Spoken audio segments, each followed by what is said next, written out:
samba.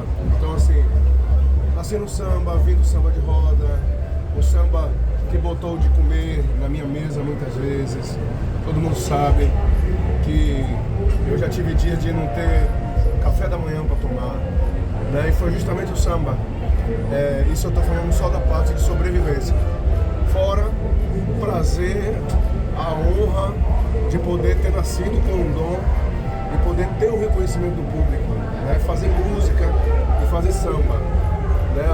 A parte da sobrevivência, na minha opinião, é a consequência do que o samba me deu, do que o samba me trouxe. Então imagine a minha alegria, imagine o quanto eu não estava feliz naquele dia em estar ali fazendo parte da abertura do carnaval, falando de 110 anos de samba, reunido com um monte de nomes incríveis, gigantescos, né? E eu lá presente, podendo hoje fazer parte junto desses nomes, contribuindo um pouquinho já como uma nova geração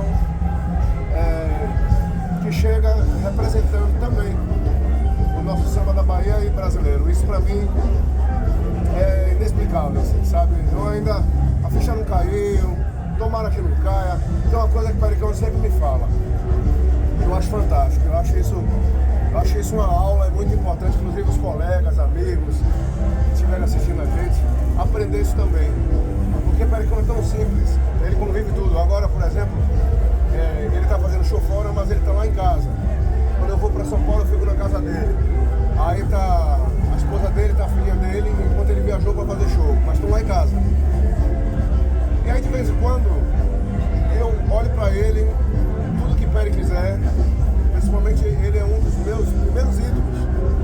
Eu tenho 3 grandes ídolos, que é Djavan, Gil e Péricles.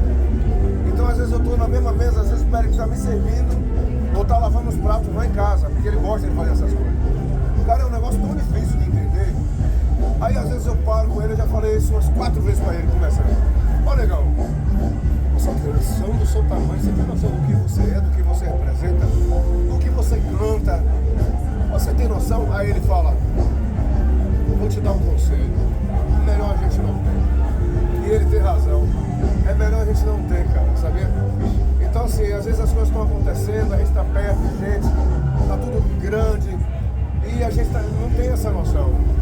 E é melhor não ter mesmo, é melhor continuar fazendo só o que gosta, só o que ama, conquistando coisas que às vezes também a ficha não cai, a gente não realiza. E é isso, eu acho que é isso. O samba é tudo isso na minha vida e cada vez mais forte. Thiago, estou vendo a Camille ali, você está em família, hoje é um dia muito especial para sua família. Encerramento de um ciclo, né? Carla Pérez se despedindo hoje do bloco Algodão Doce e você iniciando outro aqui com o bloco da torcida. Como é que tá o coração da família aí nesse dia tão especial? Tá todo mundo extremamente emocionado. Mais cedo, não sei se vocês acompanharam, mas foi um chororô grande, porque passa um filme na cabeça. Os meninos eram pequenininhos, né? A Camille cantava, dançava com a mãe, assim, bebezinhos. Vitinho se vestia com aquelas fantasias dos personagens, ele gostava. Então, quando a gente viu tudo aquilo chegando no último dia pra ela, né? Porque o tempo todo eu tô dizendo pra você, a gente não sabe o que vai acontecer. Essa passada de bastão tem que existir.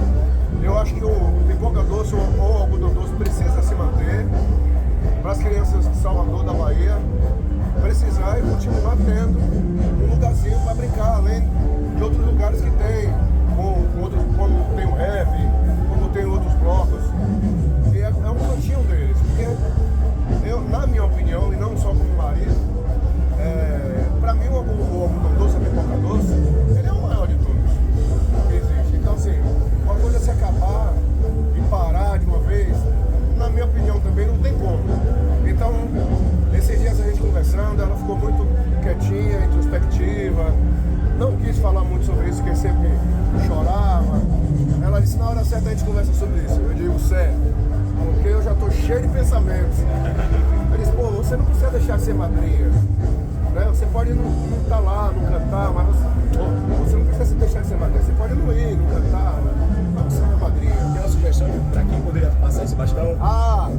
Tem vários nomes, mas eu prefiro não falar agora porque a gente não conversou com nenhum. E na na hora certa, de repente, fazer um pronunciamento oficial.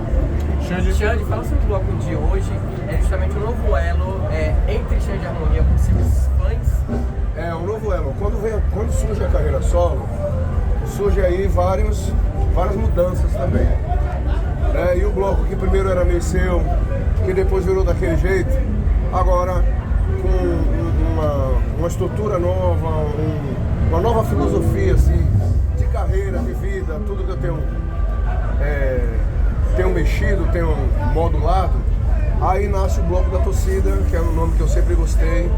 Eu sempre vi os blocos, Meceu, daquele jeito, sempre como um bloco que reunia a torcida. Então eu acho que não tinha nome mais original para um bloco que de fato reúne a torcida do país inteiro. A gente encontra gente aqui de Manaus, de Brasília, lógico, Bahia tem 50%, 60%, 70%, inclusive muita gente do interior. O bloco da torcida, hoje da torcida, ele tem, né, essa força de trazer o povo do interior, e eu acho isso fantástico. É um público muito fiel, por isso que eu chamo de torcedores, todo mundo sabe qual o motivo de eu chamá-los de torcedores.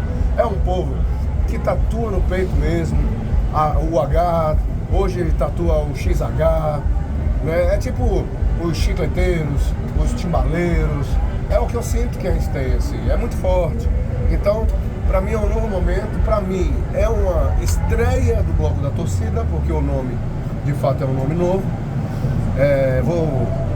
E tô doido para que seja tudo sempre lindo como todos os anos. Xande, o interior aqui representado, Rádio Eldorado de Castro Alves, te ama, cheio de castroalvense, de Santa Tereziense aqui para vocês. Você sabe a sua representatividade para esses meninos que começaram como você e que te tem como exemplo? Sempre vem um e me fala sobre isso, e eu também, aquela coisa de você, é melhor não ter noção, né? Mas eles vêm e me falam e diz, esses dias eu falei,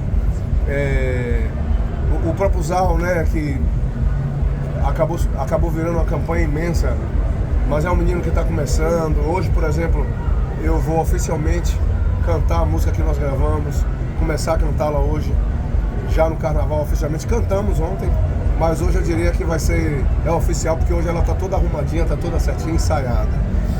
É importante falar de Castro Alves, porque Castro Alves foi a primeira cidade que eu toquei saindo de Salvador. A banda se chamava ainda Gente da Gente. E eu lembro, fui eu e Dado Brazzaville. Primeira vez que eu entrei num ônibus para viajar para uma cidade da Bahia. E para mim já era assim uma coisa gigantesca, né? Para mim eu já estava conquistando o Brasil. E era Castro Alves. E para mim a sensação já era estar conquistando o Brasil, porque para mim já estava valendo já. Voltando a falar dessa turma toda que me vê como referência, e que me fala isso, a minha resposta é o que Pericão sempre me dá.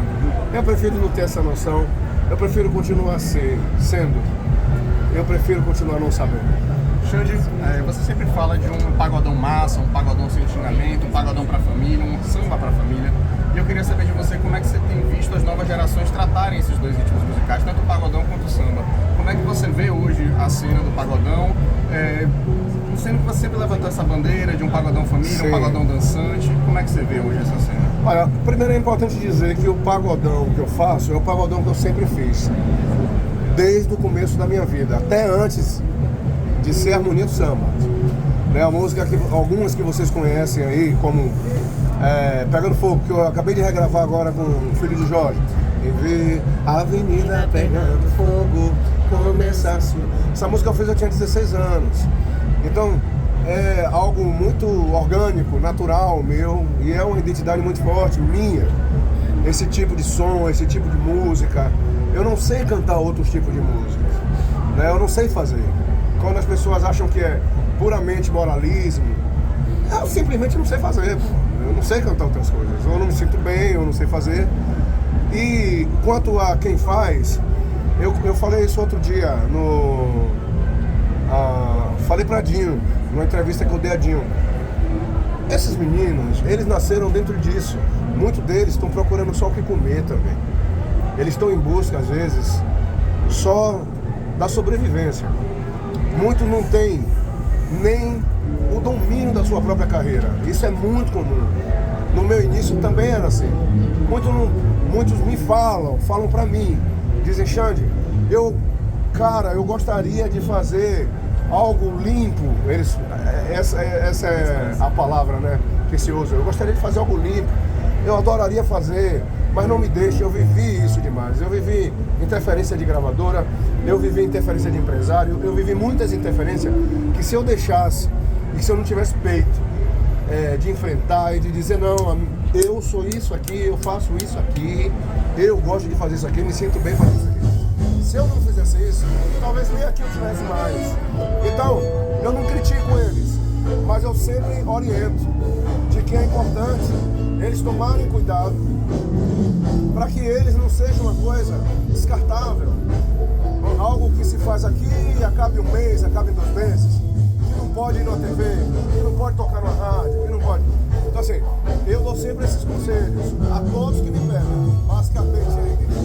Só para encerrar, esse carnaval tá uma delícia, né? Esse carnaval tá uma delícia, tá gostoso, ele tá tudo demais. E eu tô bem, né? Domingão aqui, a gente vem de uma puxada forte.